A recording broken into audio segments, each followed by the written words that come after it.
years. And I do briefly want to talk a little bit about the Colorado-Arizona State game on Saturday.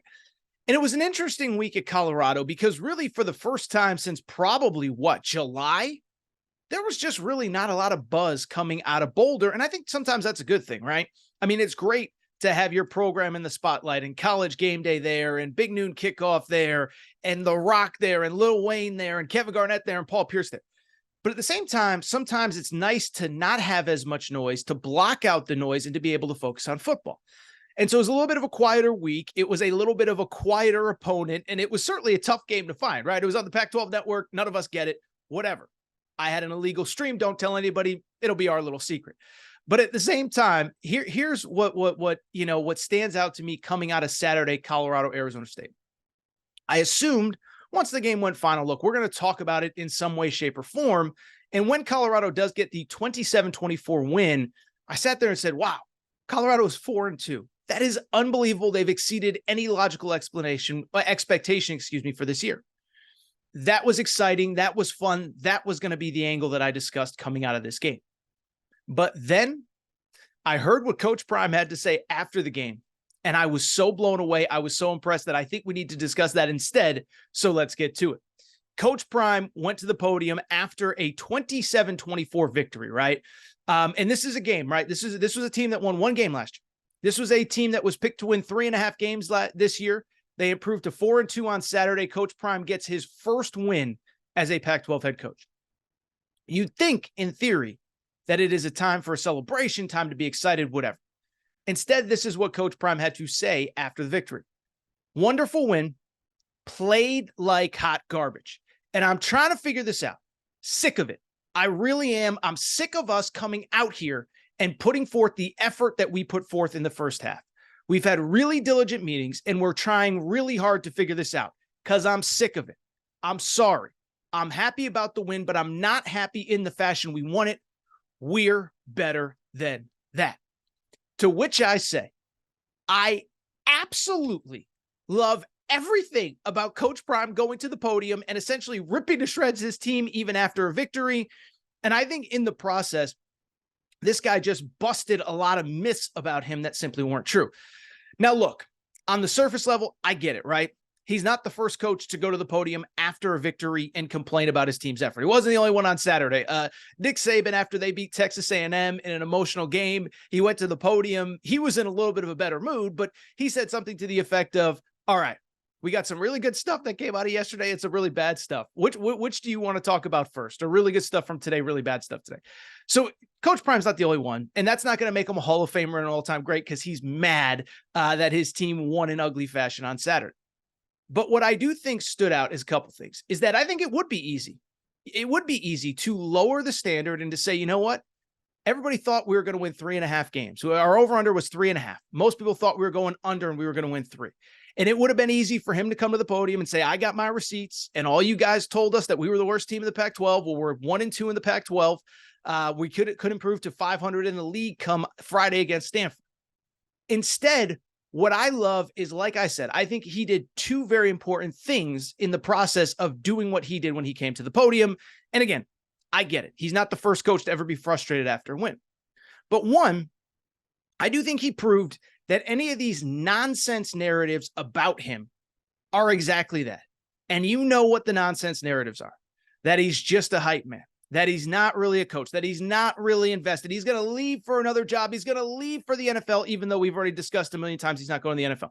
Well, he'll go to another college job. Well, he does. Colorado's a stepping stone. Well, he'll leave when his sons graduate and go to the NFL. Let me ask you a question. Did that sound like a coach that this is a 1 or 2 year stopgap for him? Or does that sound like a coach that is planning on being there for a while and is starting to set a standard? Again, he said, I'm trying to figure this out. Sick of it. I really am. I'm sick of us coming out here and putting forth the effort we put forth in the first half. We've had really diligent meetings and we're trying to figure this out because I'm sick of it. I'm sorry. That does not sound like a coach to me that's in it for the fun and the fame and the glory and a bunch of interviews with Fox and ESPN. That sounds like a coach that is trying to build a program. And what stands out to me about that, you know what stands out? It's that he is setting a standard for what is acceptable and what is not. And this is what all the great coaches are, right? Like, listen, I'm not going to start comparing him to this guy or that guy. But what is the famous saying of some of the famous coaches, right? Bill Belichick says this all the time. Nick Saban says it. The standard is the standard. And the standard isn't going 15-2 if you're Bill Belichick, which he's certainly not doing this year, but that's another conversation for another day. The standard for Nick Saban isn't winning the national championship. The standard is giving your best effort and your best foot forward every single day, every single week, every single game. That is the standard. That is the expectation. That was what Coach Prime was saying.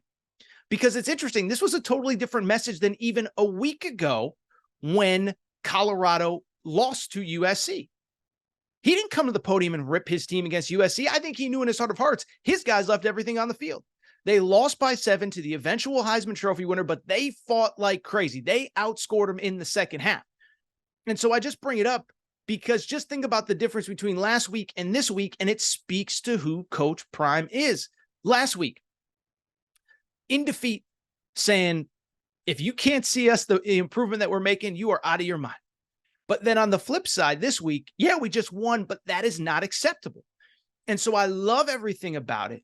And what I want to say beyond that is, to me, this is what I just said. I do believe this guy is at Colorado for the long haul, and I do believe he is building a program, that he's setting a standard. It goes back to some of the stuff I said even before he was hired, but certainly after he was hired at Colorado. If you go back to Jackson State, and he's talked a lot about this, he's talked about the fact that everything he's doing at Colorado, he did at Jackson State. There were just less people paying attention. Well, he did the same thing at Jackson State. He came in and said, a bunch of y'all guys aren't living up to expectations. You're letting yourself down. You're letting your family down. You're letting your teammates down. You got to go. And then after the first year, he did it again. And then by year 2, you started to see, okay, wait a second now. This isn't a joke. This isn't fun and games. It isn't about the cameras. It isn't about being coached by a Hall of Famer. It is a Hall of Famer coaching and a Hall of Famer who has a certain level of expectations. And then the last 2 years at Jackson State speak for themselves, 23-3 over the final 2 seasons. And so I just bring it up because it's so obvious that we are seeing this program being built in front of our eyes, but we are seeing the standard of excellence being set. Good enough is not good enough. A win is not good enough when you do not give your best effort. And I think we all know that Colorado didn't give their best effort. The cool part doesn't really matter, because at the end of the day, guess what? They found a way to get a win. They found a way to improve to 4-2. And they play a very bad Stanford, this team, on Friday night at home. And I think they're going to 5-2 going into their bye. And so I just sit there and say, listen, this is a best of all worlds scenario. This program has completely exceeded expectations. By the way, I talked about this on Twitter on Saturday night. If you're not following me on Twitter, make sure to do so at Aaron_Torres. You can see my little handle down there on the screen. But why I bring it up is because when I look back at the conversation that we've had over the last couple of weeks, first of all, give Coach Prime credit. Not happy with the win, but at the end of the day, they're still 4-2.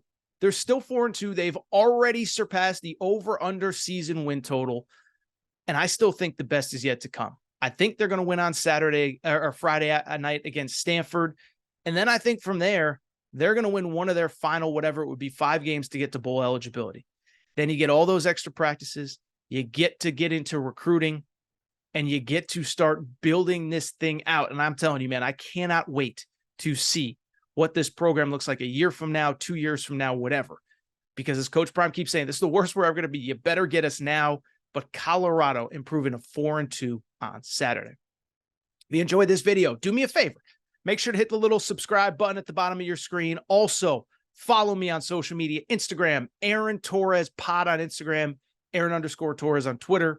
Also, new episodes of the Aaron Torres podcast every Monday, Wednesday, and Friday.